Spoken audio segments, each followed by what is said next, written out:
옛적의 선지자들을 통하여 여러 부분과 여러 모양으로 우리 조상들에게 말씀하신 하나님이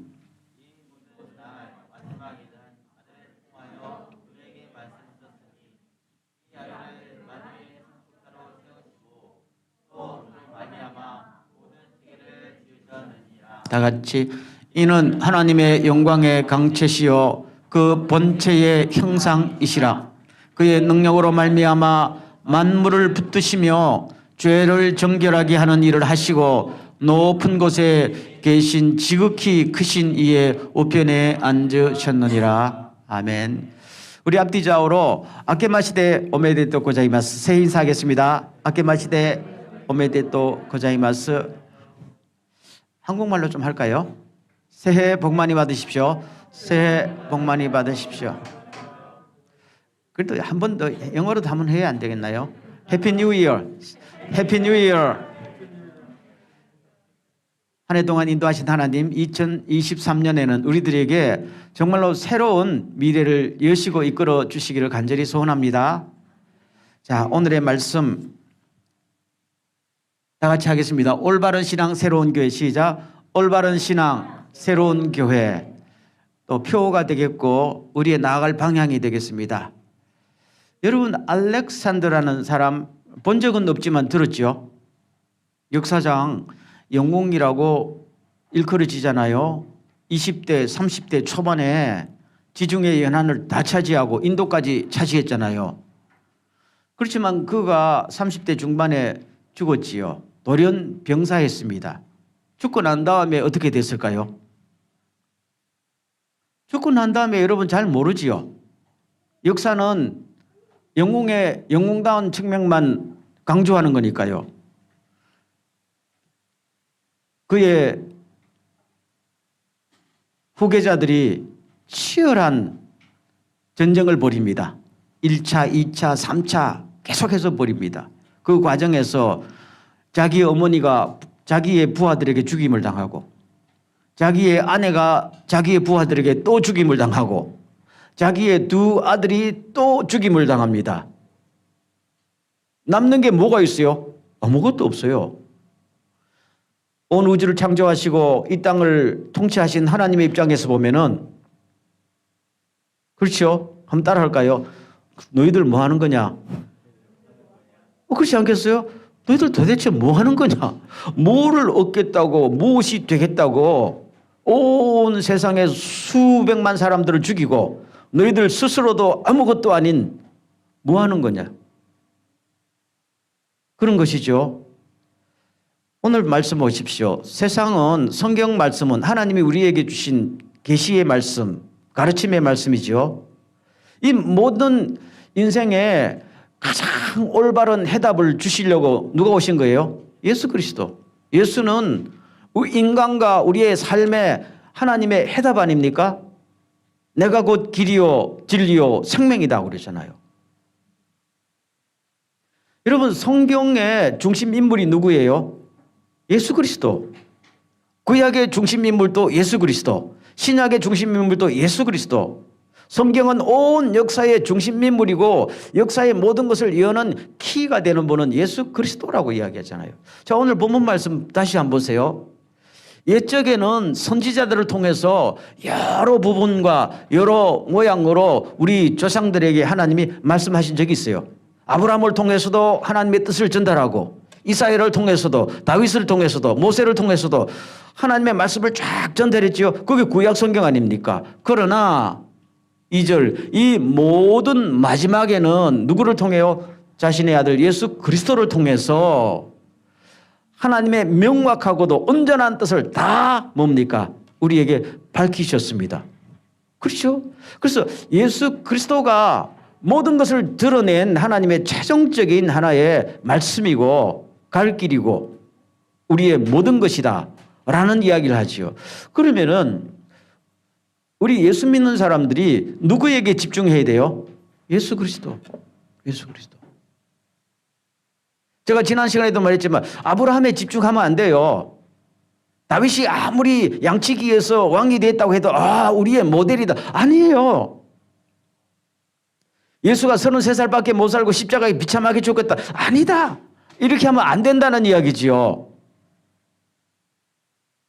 예수 그리스도만이 우리가 따르고 우리가 믿고 우리가 본받아야 할 역사의 주인공이다. 다시 한번요. 내가 곧 길이요. 아멘. 시작. 내가 곧 길이요. 진리요. 생명이다. 아멘. 예수님이 그 길이고 그 진리요. 그 생명이 단 하나밖에 없는 길이다. 자, 그 다음 두 번째 한 말씀 보세요. 그 다음 3절. 그리고 동시에 하나님의 아들 예수 그리스도가 하나님의 영광의 강체라고 그랬잖아요. 영광이 있으면은 그 중에서 가장 빛나는 부분이 광채지요. 그래서 예수 그리스도가 하나님이 얼마나 영광스럽고 놀라우신 분인가를 완전히 우리에게 드러냈단 말입니다. 우리 모습에는 초라한 모습으로 가난한 모습으로 오셨지만 그러나 하나님의 눈으로 볼 때는 예수 그리스도만이 완전한 하나님의 영광이 있다. 그걸 이야기하잖아요. 그걸 믿는 것이 크리스찬 아닙니까? 그걸 계시한 것이 성경이다라고 말하고 있는 것입니다. 그래서 여기 보면은 예수 그리스도만이 하나님의 본체의 형상이고 그분의 능력으로 말씀으로 만습을 붙들고 천지를 창조하신 분이다. 예수님께서 제자들에게 말씀하셨죠. 제자들이 물었습니다. 선생님, 우리가 하나님을 자꾸 믿으라 하는데요. 하나님을 좀 봤으면 좋겠습니다. 라고 했지요. 그럴 때 예수님께서 뭐라고 그랬어요? 나를 본 사람은 하나님을 본 것이다 했지요. 그래도 제자들이 이해가 안 됐잖아요. 그때까지는 이해를 못 했지요. 나중에 오순절날 성령 받고 눈이 떠지고 마음이 열어지니까 저분이 하나님이 누구신가를 가장 완벽하게 가장 가감없이 보여준 하나님의 형상이다. 그 말씀이잖아요. 그럼 오늘 우리가 예수 그리스도를 보면은 하나님이 어떤 분이신지 완전히 나타났죠. 동시에 하나님께서 예수 그리스도를 통해서 인생은 어떤 모습으로 살아야 되는가 분명히 가르쳐야 되겠죠. 근데 오늘 많은 사람들이 에휴, 비참하게 죽어도 알렉산더처럼 그냥 한 번 몇 년이라도 그렇게 살아봤으면 좋겠다. 다 꿈이 그런 거 아니에요? 어리석은 짓이다. 어리석은 짓이다. 우리 크리스찬들은 절대로 그런 데 현혹되어서는 안 된다 하고 말씀하고 있는 것입니다. 여러분, 여기서 제가 오늘 이 주제와 관련해서 한번 말씀드리고 싶은 게 있어요. 과연 교회와 크리스찬들은 예수 그리스도에 관해서 집중하고 있는가? 라는 것을 생각해 봅니다. 여러분, 우리가 뉴처치가 시작하고 한 2년 반 지났잖아요. 제가 처음 교회를 시작할 때부터 자꾸 예수 그리스도 이야기를 수도 없이 했죠. 왜냐하면 그때부터 제 마음속에 솔직한 제 심정입니다. 나는 목회자로서 태어날 때부터 성경을 배우면서 태어난 내가 과연 예수에 대해서 나는 뭘 알고 있는가라는 굉장히 심한 회의감이 들었어요. 진짜입니다. 목사님 예수에 관해서 그렇게도 몰라요? 안다고 생각했는데 집중하지 않았더라고요. 왜 그런가라고 생각해 봤어요.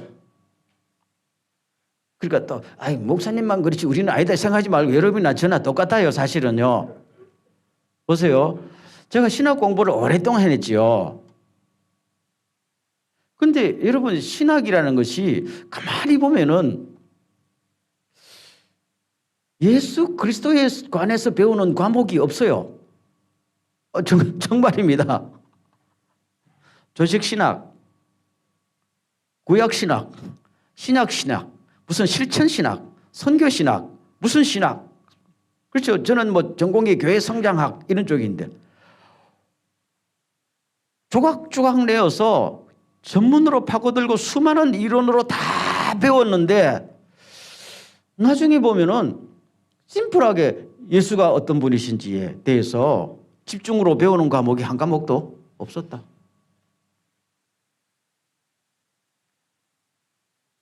예전에 장님들이 코끼리 만지러 갔다는 이야기 알죠? 눈이 멀었으니까 코끼리 다리를 만진 사람은 야, 코끼리는 기둥처럼 생겼다 그랬죠. 코끼리의 코를 만진 장님은 야, 이거는 큰 뱀처럼 생겼지 않냐. 코끼리의 배를 만진 사람 이거는 벽처럼 생겼다. 다 알아요. 만져봤어요. 코끼리의 다리도 코끼리 맞지요? 배도 코끼리 맞아요. 아닌 거는 아니란 말이에요. 다 맞단 말입니다. 그렇지만은 어느 누구도 코끼리가 어떻게 생겼는지 아무도 몰랐다는 이야기. 우리가 요 사이에 기독교가 학문적으로 문화적으로 발달하면서 조각조각 냈는데, 제가 신학을 오랫동안 여러 분야를 다 배우고 학생들도 가르쳤잖아요. 보면서 나는 배운 대로 가르쳤는데 내한테 가르침을 받은 학생들이 나보다 더 잘 안다고도 볼 수 없잖아요. 그러면 내가 도대체 조각조각을 내어서 하나님은 다리와 기둥처럼 생겼다, 누가 그렇게 가르쳤던 거 아니야? 솔직히 그렇게 가르쳤다고요.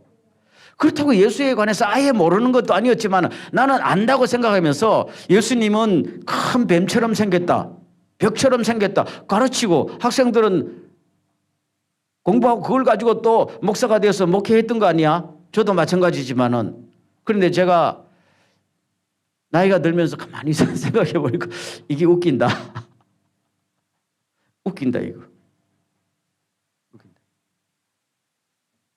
그렇지 않아요? 그러면 성도들도 마찬가지입니다. 요새 성경 공부가 얼마나 많은지 알아요? 무슨 성경 공부가 프로그램이 좋다더라, 뭐가 좋다더라 하면서 그냥 유행 따라 가잖아요. 거기서 정말로 우리는 예수 그리스도를 닮아 예수 그리스도처럼 살아야 됩니다, 이렇게 가르치는 성경 공부 봤어요? 봤어요? 그렇죠? 저는 그렇게 아주 심플하고 순수한 성경 공부를 본 적이 없어요. 다 무슨 어떻게 하면 기도 응답을 잘 받을까요? 어떻게 하면 하나님의 음성을 잘 들을까요? 그렇죠? 어떻게 하면 성경 공부를 더 잘할까요? 나쁜 거 아니지요? 그런 성경 공부 얼마나 많아요? 어떻게 하면 가정에서 하나님의 나라를 이룰까요? 많아요. 한 번 나올 때마다 막 유행 따라가잖아요. 그렇지만은 정말로 거기서 사람들이 우리의 가장 초점이 되신 예수 그리스도를 뒤집어 쓸 수 있을까요? 그런 성경 공부 본 적이 있어요? 아니잖아요. 그래서 우리는 전부 다 예수에 대해서 알고 있기는 알고 있는데 예수님이 누구세요? 물으면은 글쎄요라고 대답하고 있죠. 이게 오늘의 현실이란 말이에요. 지난주일 모였을 때 우리 식사하다가 한번 그런 이야기 나왔죠. 무슨 바티칸에 천정에 있는 무슨 천지창조 이야기도 한번 들어요. 그러나 이 설교 준비하면서 그 생각이 나가지고, 그래 바티칸에 천정에 있는 천지창조 그림 그 누가 그렸죠? 레시인가 그런 사람들이 성이 레시죠. 그랬다더라.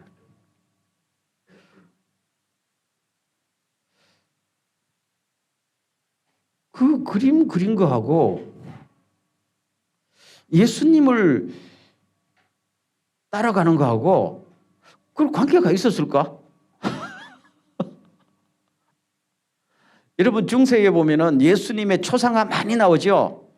이런 초상 나오죠. 그러면 예수님의 초상을 그려놓고 사람들이 우리가 예수님을 닮아야 됩니다, 이렇게 했을까요? 아닌 것 같아. 이게 어느 화가의 작품인데 이 색깔이 뭐야? 저 화가하고 비교하면 이게 그림이 별로야. 이쪽 화가의 예수 초상화가 더 마음에 들어. 이거 아니에요? 기독교 문화라는 게 원래 그래요. 오늘날 성경 공부가 유행을 타듯이. 그렇죠? 천지창조도 마찬가지입니다. 아니 그 로마 교황이 왜 그딴 그림을 그리도록 했을까요? 몇 년 동안 그려가지고 얼마나 많은 헌금을 탕진하면서 거기는 다른 사람 못 들어가요. 자기만 들어가는 예배당이야. 자기 개인 기도실이란 말이에요. 아무도 공개하지 않아요. 나중에 한번 가보세요. 시스틴 채플이라고 쭉 가다 보면 그게 자기 개인 기도실이 뭐 그렇게 커? 교황 혼자 들어가는 기도실이. 그렇게 거기에 왜 그렇게 해놨어? 그럼 거기에 들어가면 기도가 더 잘 돼요? 안 되지요. 오히려 정신이 다 뺏긴단 말입니다. 그래서 이 사람들 정신 나간 짓을 했지 않나. 그런데 사람들은 그게 기독교 문화니까. 여러분, 기독교 문화가 기독교의 중심이 되고 있는 거 아니에요?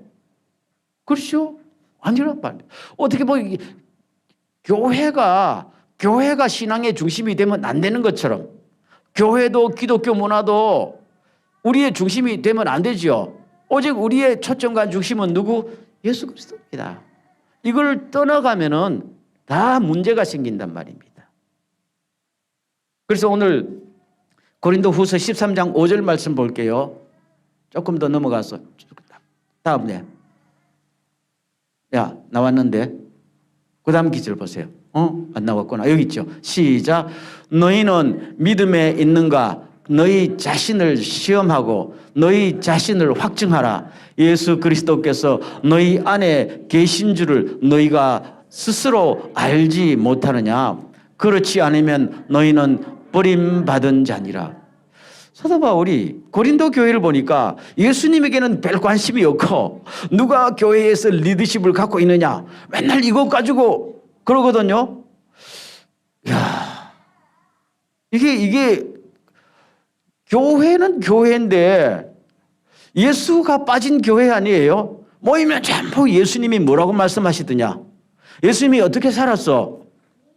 이건데 그게 아니고 누가 힘이 더 세냐? 그렇죠? 누가 성령의 은사를 더 많이 받았어? 누가 방언을 더 잘해? 그게 뭐 중요해요? 그렇죠? 방언을 잘하는 거하고 예수를 닮는 거하고 큰 관계 있는 줄 알아요? 나는 방언 잘하는 사람 중에 예수하고 전혀 관계 없는 사람도 봤어요. 여러분 못 봤어요? 기도 유창하게 하는 사람 중에 예수와 관계 없는 사람 본 적 있어요? 진짜예요. 강단에서 대표 기도 유창하게 하는 사람 중에 예수와 별 관계 없는 사람들 본 적이 없어요. 난 꽤 봤어요. 그게 뭔 관계 있어요? 그게 기독교가 이미 문화처럼 됐다는 습관처럼 되어버리니까 예수와 관계없습니다. 그래서 사도 바울이 안타까운 심정으로 여러분들은 정말로 예수를 믿고 따르고 있습니까? 라는 것을 기본적으로 질문한 겁니다. 아니 내가 적어도 교회 장로인데 내가 예수 믿은 지 수십 년이 지났는데 내한테 그런 질문해? 바울은 정확하게 질문합니다. 여러분들 마음속에 예수 그리스도가 주인공으로 자리 잡고 있습니까? 묻는 거지요. 이거 보세요. 예수 그리스도께서 너희 안에 계신 줄을 너희가 뭐예요? 스스로 알지 못하느냐? 남들은 알지 못해요. 여러분 제 안에 예수님께서 살아 계신지 여러분이 알아요? 모른다고. 내 마음속을 누가 알아요? 그런데 나는 알아요? 모를까요? 모를 수도 있고 알 수도 있는데요. 착각하지 않으면 알아요. 모든 거 그렇잖아요. 그러니까 이것은 그 예수 믿는 사람의 가장 깊은 곳에서 정말로 너희 안에 예수가 살아서 움직이는가? 그게 확인이 안 되면은 여러분들은 예수와 관계 없는 사람이다라고 정확히 이야기하죠. 사도 바울이 지금 자기가 깨닫고 자기가 추구하는 신앙이라는 게 바로 그거예요. 아무것도 아니에요. 예수와 관계가 멀어지면 모든 것이 끝나는 것이죠. 왜요? 예수는 길이요 진리요 생명이니까요. 그래서 두 가지입니다. 예수가 우리 안에 계시는가라는 것은 내 삶 속에서 예수가 가장 중요한 인물인가? 그거잖아요. 돈보다 뭐보다 더 중요한 인물인가? 두 번째는 뭡니까? 나는 지금 예수를 닮으려고 노력하고 있는가? 딱 두 가지가 확인이 되면 돼요. 잘하든 못하든 그거는 사람마다 차이가 나지만은 그러나 마음속에서는 항상 내 인생에서 가장 중요한 분은 예수 그리스도인가? 그걸 어떻게 확인해요? 내가 삶 속에서 예수 그리스도가 없이도 나는 살아갈 수 있는가? 확인하잖아요. 예수 그리스도가 내 삶 속에서 빠지면 나는 아무것도 아닙니다. 라는 고백이 정말로 나온다면 예수가 나의 삶의 중심 인물이죠. 오늘 교회도 마찬가지입니다. 도쿄 뉴처치 예수가 없으면 모일 필요가 없다. 맞아요, 틀려요? 아멘이죠. 예수가 여기 안 계시면 우리가 왜 이렇게 모여요? 이거는 아주 큰 교회, 그렇죠? 바티칸처럼 세계적인 건물도 그 안에 예수님이 안 계시면은 있을 필요가 없는 거잖아요. 아니 옛날에 바티칸보다 더 화려했던 예루살렘 성전을 보면서 예수님께서 이 성전을 차라리 허물러 버려라 그랬단 말입니다. 예수님 보시기에 그 안에 하나님이 안 계셨거든요. 하나님이 안 계신데 하나님이 여기 계신다 하고 사람들에게 자꾸 선동하는 것은 사기 행위 아니에요? 그렇죠? 그럼 이거 거짓말 치지 말라는 겁니다. 하나님이 안 계신데 어떻게 하나님의 집이냐고. 너희들은 하나님의 집이 아니라 뭡니까? 강도의 소굴로 만들었지 않냐? 내가 보면 강도의 소굴인데 너희들은 하나님이 계신다고 사람들을 자꾸 유혹하면은 그게 사기꾼 중에 사기꾼이고 너희들은 그야말로 위선자 아니냐라고 강조하셨죠. 그 말씀이 오늘날에도 여전합니다. 많은 사람은 로마의 바티칸 보고 와 하지만 예수님께서는 허물어로 차라리 허물고 거짓말 치지 말라 할 수도 있고 오늘날의 수많은 교회들 보면서 너희들 그런 것이요. 똑같은 말씀. 지금 현재 너희 교회 안에 예수님이 주인공인가? 지금 여러분의 삶 속에 인생에 예수님이 가장 존경을 받는 분이고 예수님의 말씀이 절대적인 위력을 갖고 있고 너희들은 매일매일 예수님을 따르려고 그래도 노력을 하고 있는가? 그렇다면 예수가 여러분 안에 살아계시는 것이고 그렇지 않다면 여러분은 예수와 관계가 없는 거 아니냐? 스스로 속이는 것이고 속임 당하는 것이다 라고 말하고 있는 것입니다. 마지막 부분 앞으로 좀 놀려보세요. 누가복음 37절 38절 다 같이 시작. 새 포도주를 낡은 가죽 부대에 넣는 자가 없나니 만일 그렇게 하면 새 포도주가 부대를 터뜨려 포도주가 쏟아지고 부대도 못 쓰게 되리라. 새 포도주는 새 부대에 넣어야 할 것이니라. 새 포도주는 새 가죽 부대. 그러면은 새 가죽 부대에 넣을 수 있는 포도주는 뭐예요? 새 포도주지요. 그럼 예수님께서 여기에 굉장히 중요한 말씀을 우리가 알아야 됩니다. 예수님은 새 포도주를 먼저 강조하신 것이고 새 포도주를 먹는 사람은 새 가죽 부대에 넣어서 먹어야 된다. 그런 말씀이잖아요.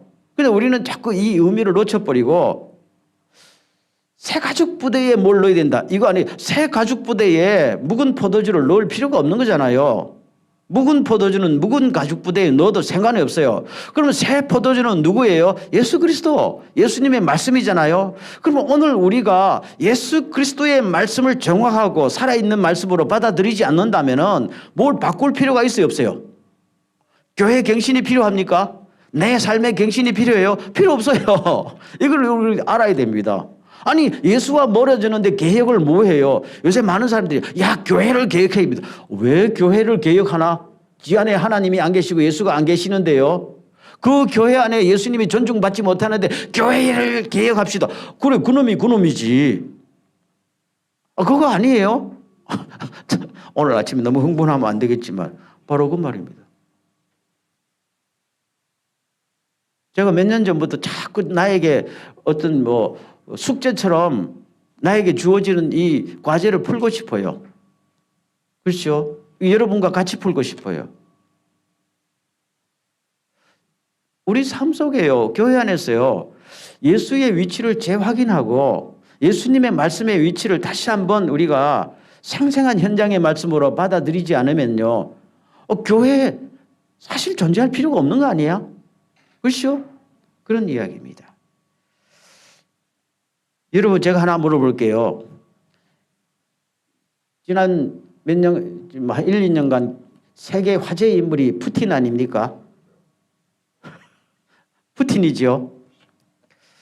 여러분 푸틴이 앞으로 인생이 바뀔 것 같아요? 완전히 인생을 바뀌어서 새 사람 될 것 같아요? 왜 고개를 절레절레 흔들어요? 왜 그 사람은 회개해서 새 사람 될 것 같은 그 느낌이 안 들을까요? 왜 그럴까요? 대답을 해놓고 왜 그러냐는 왜 그럴까요? 그렇죠?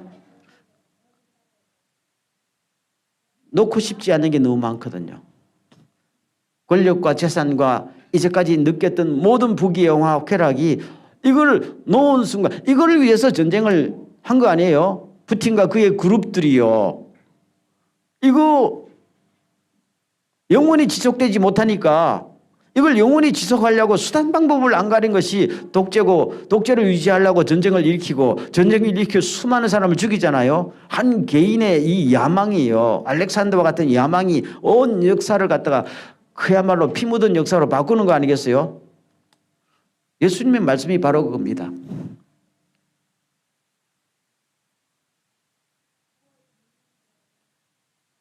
여기 지금 39절 말씀이 여기 안 들어갔는데 39절 말씀을 제가 읽어드릴게요.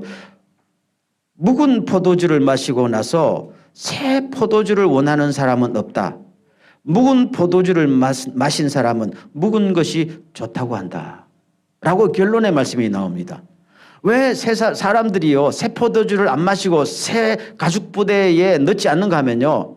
나는 묵은 포도주가 더 맛있다는 거잖아요. 묵은 포도주가 왜 맛있어요? 늘 먹던 거니까요. 우리도 음식이 내 입에 맞는 자기 기호품이 있잖아요. 이거를 사람들이 버려요, 안 버려요? 못 버린다고. 자기 스타일, 자기 인생 못 버려요. 푸틴이 자기가 잘못한 줄 알까요? 제 생각에는 지도 양심이 있으면은 알아요. 세례받고 그 크리스찬이라며. 여러분 하나님께서 사람의 마음에 아무리 그래도 양심을 주셨어요.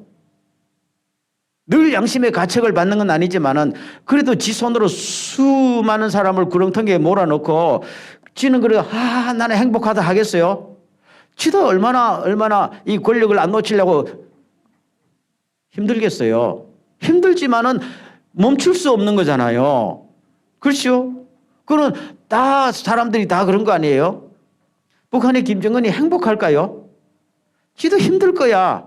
힘들지만 놓칠 수 없는 거잖아요. 사람들이 다 그렇지요.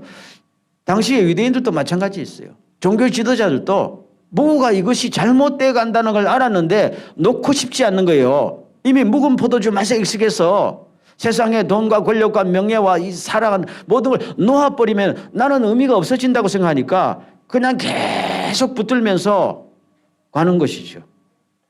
그런 거죠. 그래서 예수님께서 이 예수님의 정말로 살아있는 하나님의 말씀을 받아들여서 자신을 바꿀 수 있다면은 모든 문제는 해결되는 거 아니에요? 여러분 새해가 됐어요. 2023년과 2022년도가 뭐가 다를까요? 아무것도 다른 거 없어요.